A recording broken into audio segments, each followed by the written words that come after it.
Good morning students, कैसे हैं आप लोग?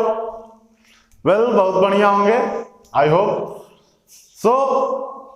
आज का लेक्चर हमारा स्टार्ट करें। हम लोग पढ़ रहे थे physics class 10 chapter 2 reflection of light, और रिफ्लेक्शन ऑफ लाइट में हमने रिफ्रैक्शन पढ़ा, refraction of light, sorry refraction of light. Refraction में हमने क्या पढ़ा? रिफ्रैक्शन क्या होता है, मीडियम क्या होता है, रिफ्रैक्टिव इंडेक्स क्या होता है, और रिफ्रैक्टिव इंडेक्स के बेस पर हमने मीडियम को कैटेगराइज किया था, rarer medium and denser medium. और बच्चों, रेयरर मीडियम और डेंसर मीडियम की ऑप्टिकल डेंसिटी के बारे में हम लोग बात की थी। रेयरर की मीडियम की रिफ्रैक्टिव इंडेक्स कम होती है और उसमें वेलोसिटी ऑफ लाइट ज्यादा होती है, और डेंसर मीडियम की रिफ्रैक्टिव इंडेक्स ज्यादा होती है, इसलिए उसमें वेलोसिटी ऑफ लाइट कम होती है।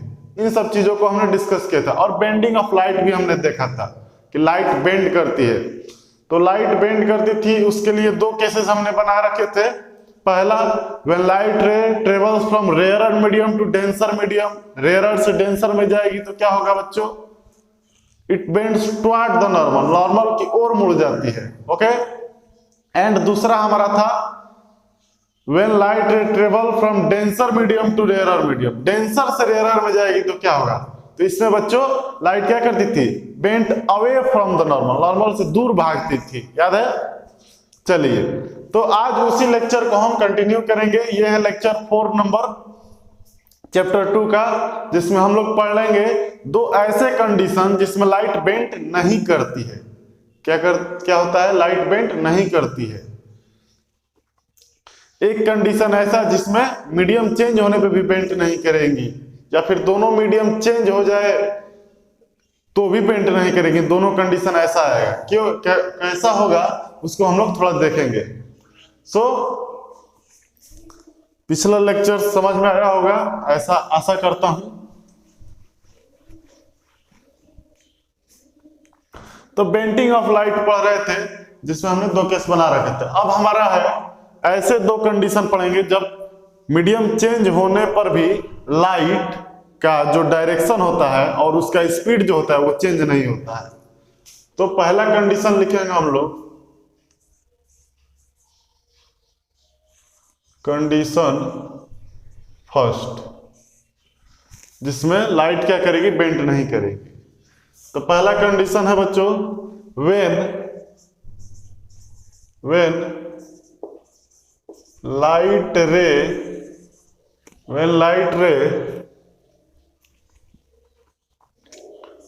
fall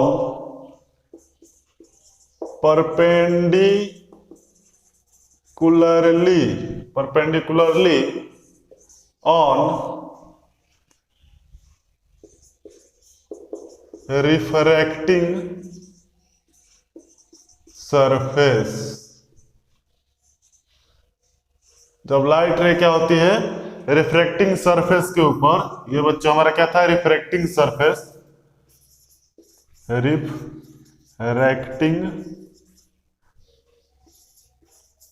surface. तो ये हमारा रिफ्रैक्टिंग सरफेस था। तो लाइट बेंट ना होने के लिए क्या करना होगा?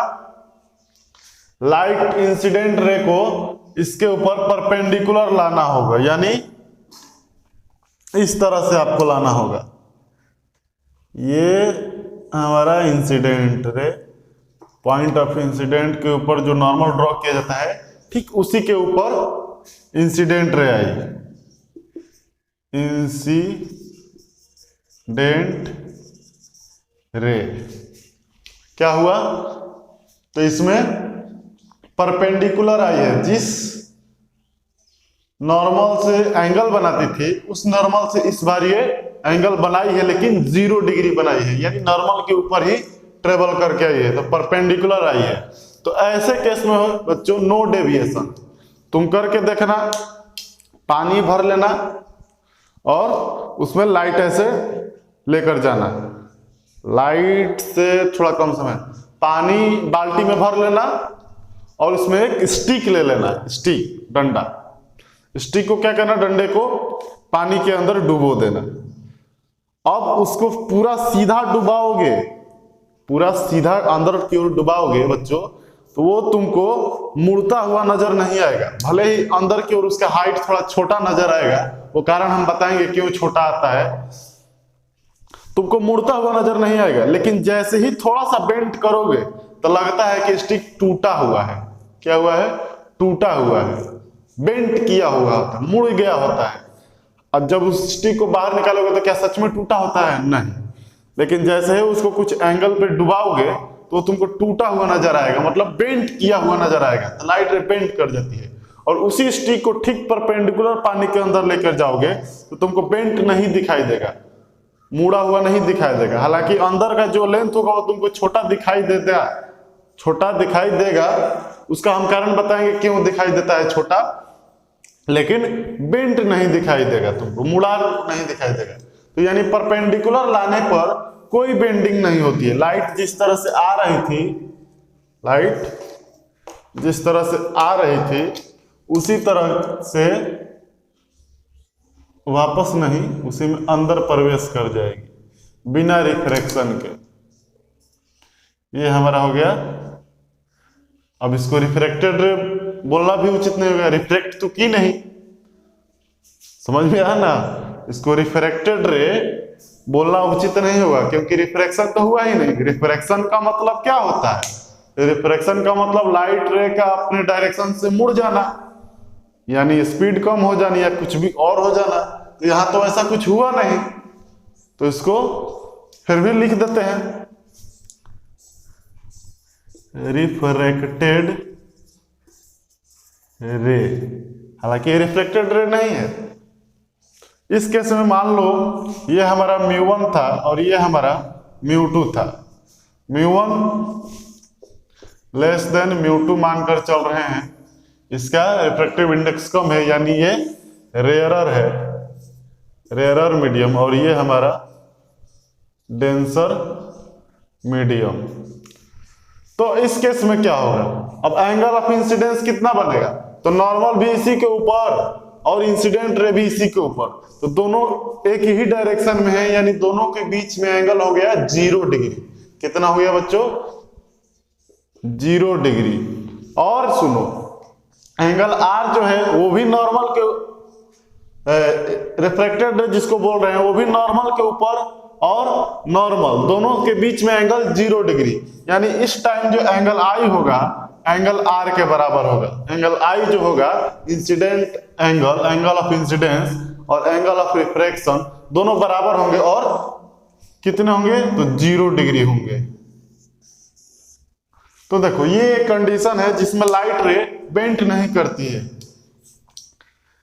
कब बेंट नहीं करेगी? या तो परपेंडिकुलर गिराइए या फिर दूसरा केस आने वाला है। तो परपेंडिकुलर गिराने से क्या होगा कि लाइट में कोई बेंडिंग नहीं आएगी, आपको कोई बेंडिंग नहीं नजर आएगी, जैसे आई वैसे चली गई। इसको बोलते हैं व्हेन लाइट, ऐसा कंडीशन जब बेंट ना हो, व्हेन लाइट रे fall perpendicularly when light ray fall perpendicularly on a refracting surface, then it does not bend. Condition कैसा चल रहा है? Two condition in which light does not bend. Heading डाल देना, दिखाई दे कि ना दे, लिख दे रहे हैं यहां। Two conditions in which light ray does not bend। दो ऐसे कंडीशन जिसमें लाइट रे बेंड नहीं करती है। Condition 1, when light ray fall perpendicularly on refracting surface, refracting surface के ऊपर परपेंडिकुलर आएगी तो उस समय बेंट नहीं करेगी, यानी जिस तरह से आई उसी तरह से अंदर की ओर चली जाएगी। ओके, नोट कर लो इसको। इस केस में एंगल आई और एंगल आर बराबर होंगे, और कितने होंगे? 0 डिग्री के बराबर होंगे।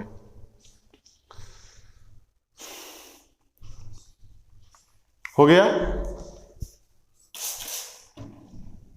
चलो अब हम अगला केस अगला कंडीशन देखने वाले हैं।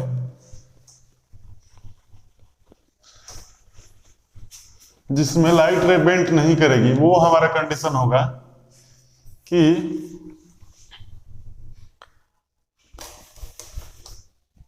क्या होगा उसमें होगा बच्चों, एंगल पे कुछ ले जाएंगे। उस समय एंगल हम जीरो नहीं रखेंगे, तो एंगल जीरो नहीं रखेंगे, नॉर्मल के अलाउ नहीं रहेंगे, और फिर भी बेंट ना करे और मीडियम दोनों अलग अलग, यह तो देखना।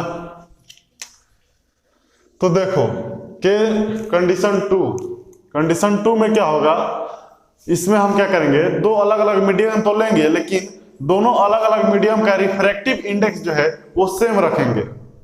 समझ में आ रहा है? दोनों अलग अलग मीडियम का रिफ्रैक्टिव इंडेक्स सेम रखेंगे। तो व्हेन μ1 इक्वल टू μ2, कंडीशन 2 में क्या होगा, refractive index of medium 1 is equal to the refractive index of medium 2। इसको लिख लो, when refractive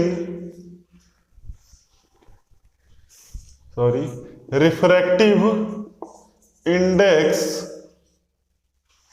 of medium 1 and refractive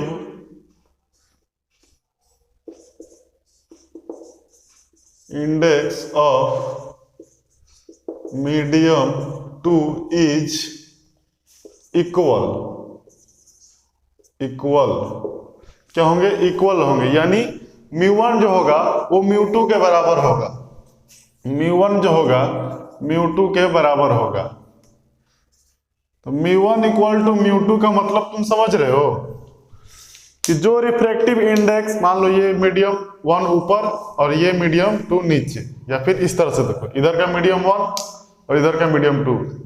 अब लाइट रे मीडियम 1 से चल के आई और यहाँ हमारा सरफेस है, रिफ्रैक्टिंग सरफेस, जहां से रिफ्लेक्शन होना है, यहाँ पहुंचने के बाद, लाइट पहुंचने के बाद अब इसको रिफ्रैक्शन होना चाहिए था, लेकिन मीडियम सेम है, मीडियम का रिफ्रैक्टिव इंडेक्स सेम है, चली गई इसमें, तो रिफ्रैक्शन नहीं होगा। क्यों नहीं होगा, तो सोचो गौर से।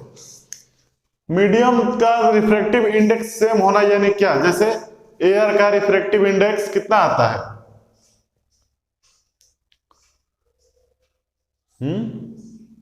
1 आएगा।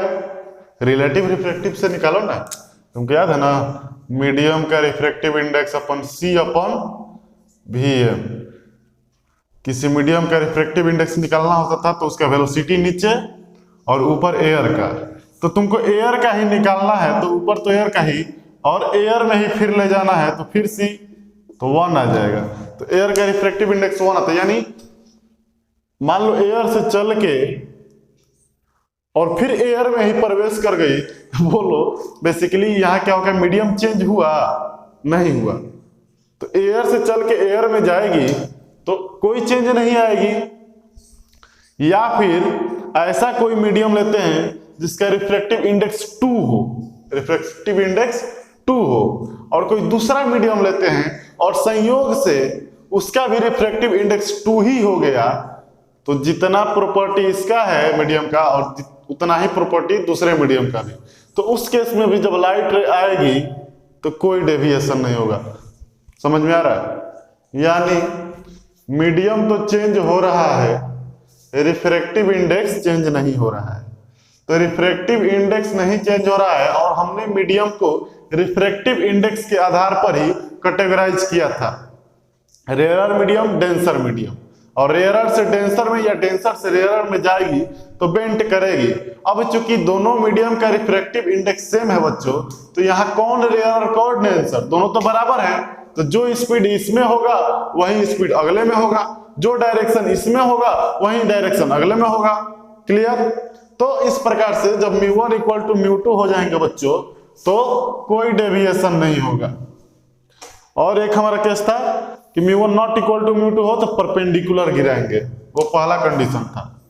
तो यहाँ पे क्या है μ1 और ये है μ2। अब इसको रेयरर या फिर किसी को रेयरर डेंसर लिखना उचित नहीं होगा, क्योंकि दोनों का रिफ्रैक्टिव इंडेक्स हमने सेम रखा है। तो इस केस में बच्चों ये हमारा इंसिडेंट रे है, इंसिडेंट रे है, और हम यहां पे एक नॉर्मल ड्रॉ करेंगे, ठीक।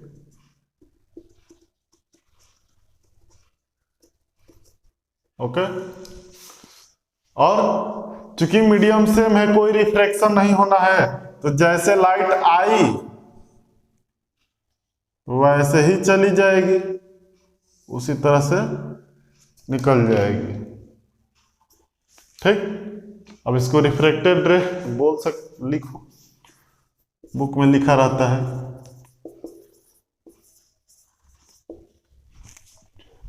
तो इस केस में जो नॉर्मल से एंगल बनेगा, ये हमारा क्या था,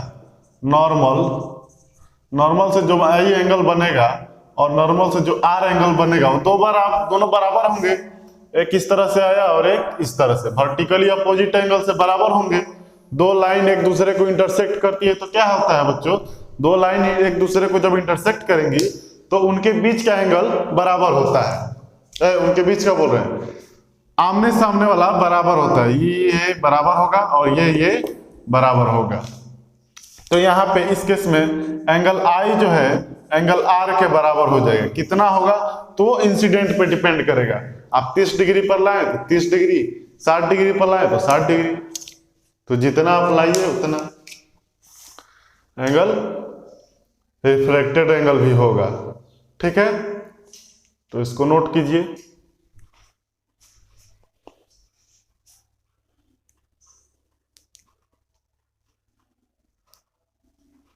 ढंग से पढ़ते रहना है, फ्लो के साथ, नोट करो इसको।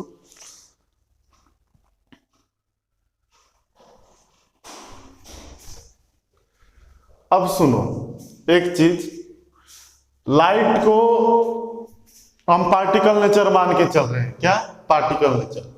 चूंकि हम यह भी जानते हैं, साथ ही साथ हमने बता रखा है इंट्रोडक्शन क्लास में ही कि लाइट जो है वो डुअल नेचर का है। इसको पार्टिकल नेचर भी और वेव नेचर भी, दोनों नेचर हम लोग मान के चलते हैं, ठीक है। तो हम लोग पार्टिकल नेचर से डिस्कस कर रहे हैं। यदि कोई वेव नेचर से डिस्कस करना चाहे, 9th क्लास में वेव पढ़े हो, वेव की वेलोसिटी की फॉर्मूला क्या होती थी, एफ लेमडा। वेव की वेलोसिटी क्या होती थी, एफ लेमडा। वेव कैसा होता था, तो देखो ऐसा वेव होता था। तो बच्चों याद आया, ये वेव नहीं है, ये क्या है, वेव का ग्राफ है। ये मीडियम की मोशन की ग्राफ है, मीडियम किस तरह से मोशन करता है उसका ग्राफ है। तो छोड़ो उस बात को, ग्राफ। और इसमें लेमडा जो होता था, वेवलेंथ क्या होता था, ये ऊपर वाले और ये ऊपर वाले दोनों के बीच की डिस्टेंस को लेमडा, या फिर नीचे वाला थ्रस्ट क्रेस्ट बोला जाता था, याद है ना, 9th में पढ़े हो गए थ्रस्ट क्रेस्ट।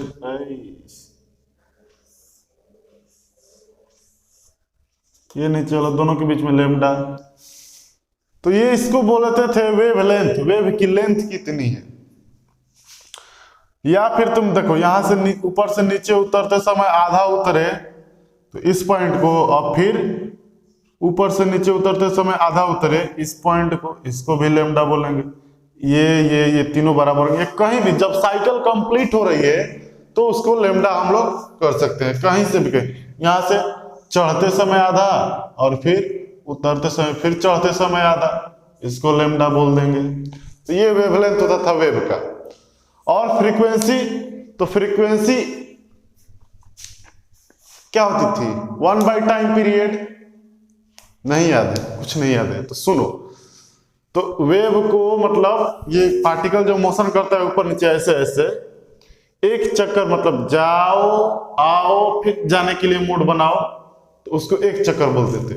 तो उस एक चक्कर में जितना टाइम लगा उसको बोलते थे टाइम पीरियड, ठीक है। मान लो 20 सेकंड लगा, 5 सेकंड लगा, 5 सेकंड इसका टाइम पीरियड हो गया, तो 5 सेकंड में एक चक्कर। तो 2 चक्कर के लिए 5 दूनी 10, 3 के लिए 5 तिहाई 15, इस तरह से हो जाएगा टाइम। अब कोई पूछे कि 5 सेकंड में एक चक्कर, तो 1 सेकंड में कितना चक्कर, तो 1 सेकंड में कितना चक्कर होगा बाबू, तो पूरे एक को पूरे टाइम पीरियड से भाग देते, उसको फ्रीक्वेंसी बोलते थे। मान लो 1 सेकंड में मान लो 5 सेकंड में ये पूरा इतना हो जा रहा है, तो 1 सेकंड में पूछ देगा तो 1 सेकंड में इतना ही हो पाया, तो उसी को बोलते हैं फ्रीक्वेंसी। 1 सेकंड में आप कितना चक्कर मार पाए, उसको फ्रीक्वेंसी बोलते हैं। तो फ्रीक्वेंसी क्या होती है बच्चों, किसी भी वेव की फिक्स होती है जब तक सोर्स उसको ना बदले। सोर्स यानी जहां से हम लोग जैसे रस्सी से वेव बना सकते हैं हिलाकर।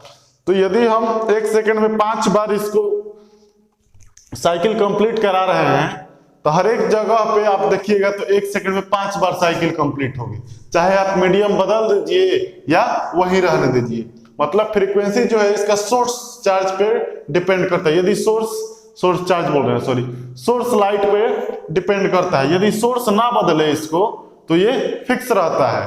हाँ, वेलोसिटी बदलेगी मीडियम का बदलने से, फ्रीक्वेंसी नहीं बदलेगी, इतना याद रखना है। तो पहले इसको नोट करो, उसके बाद कुछ आगे देखते हैं। फ्रीक्वेंसी जब तक सोर्स ना बदले किसी भी हालत में बदलने वाला नहीं है। ओके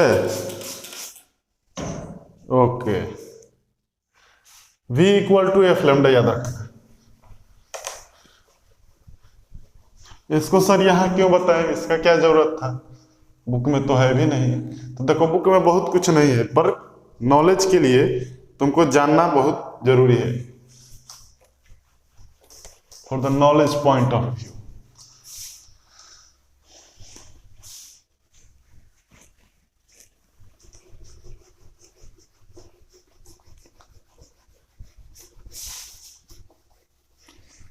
तो जो रिफ्रैक्टिव इंडेक्स के आधार पर एरर डेंसर तो हो ही गया, उसके अनुसार लाइट बेंड करती है। अब अलग अलग लाइट की, जैसे तुम रेड कलर की लाइट देखे होगे, ब्लू कलर की लाइट देखे होगे, येलो कलर की लाइट देखे होगे, अलग अलग लाइट होती है। तो उन लाइट्स के वेवलेंथ के आधार पे भी इसकी बेंडिंग होती है।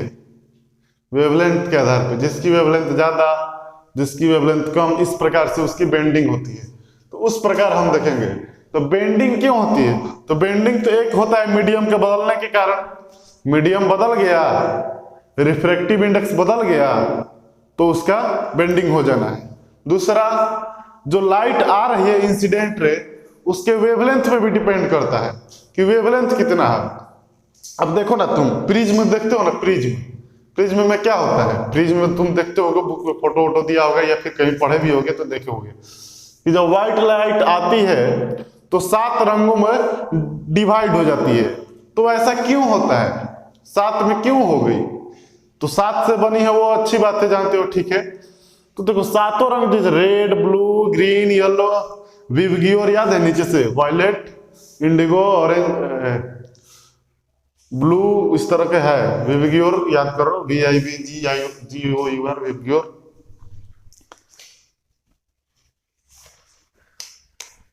VIVGYOR,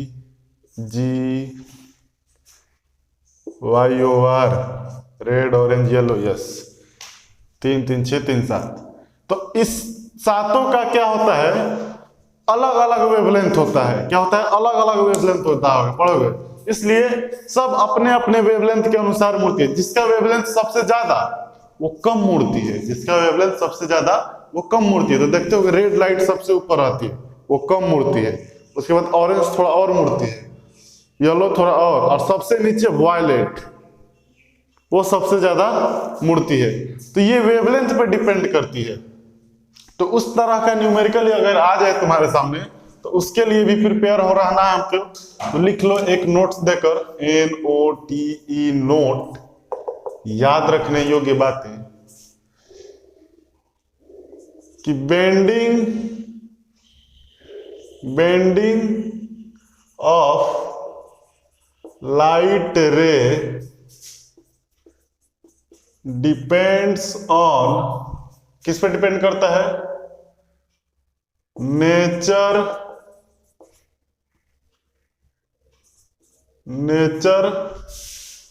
ऑफ मीडियम, मीडियम के नेचर पे डिपेंड करता है, यानी उसका रिफ्रैक्टिव इंडेक्स कितना है, कम है ज्यादा है, तथा end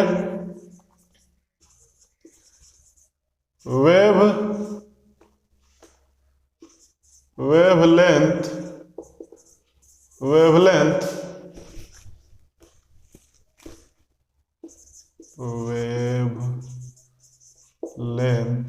of incident ray, medium का वेवलेंथ इंसिडेंट रे का वेवलेंथ कैसा है। तो मान लो ये हमारा मीडियम 1 μ1 है और ये हमारा मीडियम 2 μ2 है, इसका रिफ्रैक्टिव इंडेक्स। ये इंसिडेंट रे आई और इधर मुड़ गई, ठीक है। इसमें तुम्हारा मान लो वेलोसिटी v1 था और इसमें v2 था, तो मुड़ गई, तो अलग अलग वेवलेंथ वाले अलग अलग एंगल पर मुड़ते हैं। तो सुनो, मान लो तुमको μ2 का रिफ्रैक्टिव इंडेक्स निकालना हो, इसको हम एयर मान लेते हैं, एयर। μ2 का यदि रिफ्रैक्टिव इंडेक्स निकालना हो तो तुम क्या करोगे, μ2 equal to velocity in air upon velocity in medium. अब यदि, या फिर जनरल बनाओ इसको, एयर का हम एक क्वेश्चन ले लेंगे, मान लो ये μ1 हो गया, तुम लिखोगे वेलोसिटी इन मीडियम 2 नीचे और मीडियम 1 का ऊपर। तो यहां से μ21 यानी 1 के रिस्पेक्ट में 2 का रिफ्रैक्टिव इंडेक्स आएगा v1, यानी वेलोसिटी का फॉर्मूला क्या होता है, f इंटू लेमडा। तो f और इसका लेमडा 1, f तो फ्रीक्वेंसी है, जो सोर्स का यहाँ होगा वही फ्रीक्वेंसी इसमें भी होगा, वो तो नहीं बदलने वाला है। हाँ, इसका वेवलेंथ बदलेगा, तो लेमडा 1 और फ्रीक्वेंसी वही रहा और वेवलेंथ हो गया लेमडा 2। यहाँ से f से f गया, μ21 equal to lambda 1 upon lambda 2। देखो वेवलेंथ के रेस्पेक्ट में हमारा आ गया। ये μ21 क्या है, refractive index of medium 2 with respect of medium 1। Refractive index of medium 2, medium 2 का रिफ्रैक्टिव इंडेक्स है 1 के रेस्पेक्ट में, ओके। तो लेमडा पे भी डिपेंड करता है, ये नोट करने योग्य बातें थी इसलिए हमने बता दिया। चलो एक इस पे सवाल करते हैं, पहले इसको नोट करो।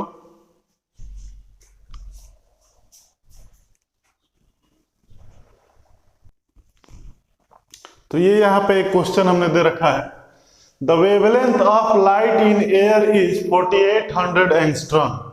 वेवलेंथ को एंगस्ट्रॉम में मापा जाता है, 1 angstrom equal to 10 to the power -10 metre.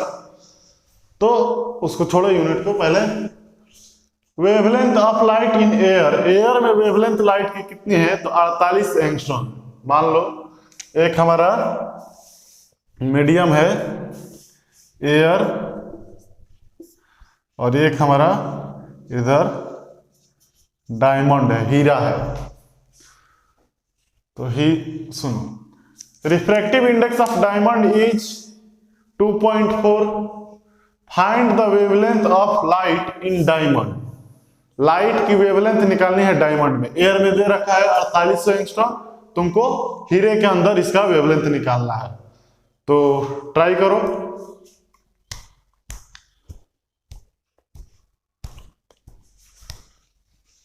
देखो μ21 इक्वल टू, यहाँ पे इसको हम 2 मानते, इसको 1, इसको 2, तो इसका हमको निकालना है। तो μ21 इक्वल टू μ1 अपन μ2, याद होगा,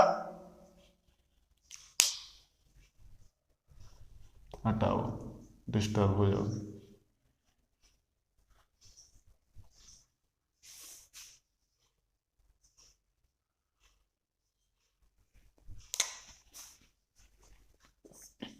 इसमें जो वेलोसिटी होगा v2 लिखोगे, 2 का निकालना है तो, और इसमें v1 लिखोगे, यानी μ21, म्यू किसका है, डायमंड का, with respect to air. Diamond का म्यू दे रखा है कितना 2.4 और V1 कितना होगा तो फ्रीक्वेंसी इंटू लेमडा 1, V2 कितना होगा तो फ्रीक्वेंसी इंटू लेमडा 2। यहां से 2.4 इक्वल टू फ्रीक्वेंसी घटा लेमडा 1 कितना, एयर का कितना है लेमडा दिया है 4800 एंगस्ट्रॉन, 4800 और नीचे लेमडा 2 हमको निकालना है। इसमें ये हमारा लेमडा 1 था और ये हमारा लेमडा 2 निकालना है। तो देखो लेमडा 2 को इधर भेजो और 2.4 को नीचे, तो lambda 2 equal to 4800 upon 2.4। Okay, यहां से पॉइंट खत्म होगा तो एक जीरो ऊपर, अब 3 जीरो हो गए, 24 से 2 बार में और 3 जीरो, यानी हमारा लेमडा 2 जो होगा लेमडा 2 2000 एंगस्ट्रॉन आएगा। कितना आएगा 2000 एंगस्ट्रॉन, यानी डायमंड में जो होगा लाइट का वेवलेंथ 2000 एंगस्ट्रॉन होगा। ओके, तो ये एक सिंपल सवाल था लेमडा वेवलेंथ के ऊपर रिफ्रैक्टिव इंडेक्स को कोरिलेट करके। तो रिफ्रैक्टिव इंडेक्स वेवलेंथ के आधार पे भी डिपेंड, यानी उसका बेंडिंग जो होगा लाइट का रिफ्रैक्टिव इंडेक्स बदलने पर तो करेगा ही, वेवलेंथ के बदलने पे भी होता है। और मीडियम के बदलने से वेवलेंथ अलग अलग होगा तो क्या होगा, अलग अलग उसका रिफ्रैक्टिव इंडेक्स शो करेगा। सो इस प्रकार तुम इसको सॉल्व कर सकते हो, नोट करो।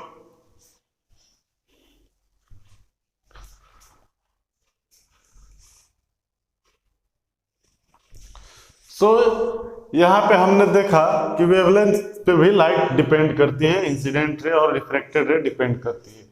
अब सुनो, जैसा कि हमने बताया अलग अलग कलर का अलग अलग वेवलेंथ होता है, तो तुम यहां से यह भी कह सकते हो कि लाइट जो होती है वो 2 प्रकार के इसको कैटेगराइज किया जा सकता है। किसके आधार पे, तो वेवलेंथ के आधार पे। किसके आधार पे, वेवलेंथ के आधार पे। सो इसको ऐसे ही बता दे रहे हैं, नोट करना हो तो कर लेना। लाइट जो होती है वो वेवलेंथ के आधार पे, on the basis of wavelength light can be of 2 types. पहला मोनोक्रोमैटिक लाइट, मोनोक्रोमैटिक लाइट यानी इसमें एक कलर होगा, वेवलेंथ इसकी एक होगी, यानी रेड यानी रेड, ब्लू तो केवल ब्लू, ग्रीन यानी ग्रीन, इसमें एक होगी। इसका ग्राफ कैसे बनता है, तो इस प्रकार से, ये मोनोक्रोमैटिक है तो इसका एक वेवलेंथ होगा, हाँ,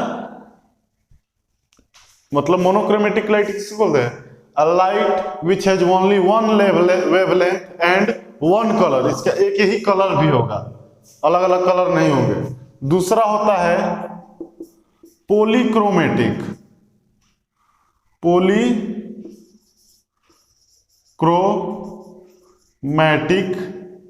लाइट। पॉलीक्रोमैटिक यानी बहुत से कलर वाले होते हैं, इसमें वेवलेंथ एक से ज्यादा हो सकते हैं, 2 या 2 से अधिक, यानी एक से ज्यादा होंगे। तो एक से ज्यादा होंगे तो इनका कैसे बनेगा, तो कोई ऐसा होगा, कोई छोटा वेवलेंथ वाला होगा और सब एक ही में रहेंगे, कोई थोड़ा उससे बड़ा वेवलेंथ वाला होगा, समझ में आ रहा है, कोई उस सबसे बड़ा होगा। तो इस प्रकार की वेवलेंथ जो होती है, या वेव आपको दिखाई दे या फिर कहीं आपको मिल जाए, तो ये क्या है, पॉलीक्रोमैटिक लाइट का एग्जांपल है। ढेर सारी लाइट एक ही साथ मूव कर रही है, ढेर सारी कलर की लाइट, ढेर सारी वेवलेंथ वाली लाइट एक ही साथ एक ही डायरेक्शन में मूव कर रही हो, तो इस प्रकार का कुछ आपको ग्राफ नजर आएगा। ओके, तो ऐसा व्हाइट लाइट के साथ होता है। व्हाइट लाइट में क्या होता है, 7 कलर से बना हुआ है, यही ना हमको पता है कि व्हाइट लाइट जो है या सनलाइट जो है, लाइट क्या है, वेव फॉर्म में, उसमें बहुत सारे वेव है, लेकिन जो हमको दिखाई देते हैं वो 7 ही कलर होते हैं। इसलिए विबग्योर हम लोग पढ़ते हैं, इंट्रोडक्शन क्लास में बताया था इसको हमने। सो पॉलीक्रोमैटिक में एक से ज्यादा वेवलेंथ वाले लाइट जब एक ही डायरेक्शन में साथ साथ मूव करे तो कुछ इस प्रकार का नजर आएगा। और केवल एक रहेगा, जैसे एक वाला याद करो लेजर लाइट, हम लोग लेजर जलाते रहे दशहरा में, छठ दिवाली में मिलता है ना वो लाइट, रेड ब्लू, रेड अक्सर मिलता है, किसी के मुंह पर जलाते हो तो उसको मोनोक्रोमेटिक लाइट बोला जाएगा। ठीक है दोस्त, तो ये हमारा लाइट का हो गया। अब इसके आगे हमको क्या पढ़ना है, हमने पढ़ रखा रिफ्रैक्शन मीडियम के बदलने पर क्यों होता है, तो ताकि चूंकि उसका रिफ्रैक्टिव इंडेक्स बदल जाता है। साथ ही साथ हमने ये भी देखा कि मीडियम के बदलने से क्या होता है, लाइट का वेवलेंथ भी बदल जाता है, जिस कारण बेंडिंग हो जाता है। वेवलेंथ बदलने वाला एग्जाम्पल भी हमने देख रखा। और अब हम क्या करेंगे कि रिफ्रैक्शन हुआ, मीडियम 1 से आई, मीडियम 2 में गई, बेंड की, तो इसके कुछ नियम है। एक तो हमने बता दिया किधर बेंड करेगी, क्या कैसे करेगी, तो हमने बेंडिंग ऑफ लाइट बता दिया। और भी रिफ्रैक्शन के नियम है, जैसे लॉज ऑफ रिफ्लेक्शन थे, रिफ्लेक्शन के नियम क्या थे बच्चों, याद करो। Incident ray, reflected ray and normal, तीनों एक ही प्लेन में होंगे, तीनों एक ही प्लेन में। उसी प्रकार से एक नियम इसमें भी यह भी है कि इंसिडेंट रे, नॉर्मल, रिफ्रैक्टेड रे, इसमें क्या है बच्चों, रिफ्रैक्टेड रे, तीनों एक ही प्लेन में होंगे। और दूसरा नियम आएगा जो स्नेल्स के नाम से जाना जाता है, स्नेल्स लॉ। स्नेल्स लॉ, उसमें क्या होता है तो इसके लिए कल बताएंगे।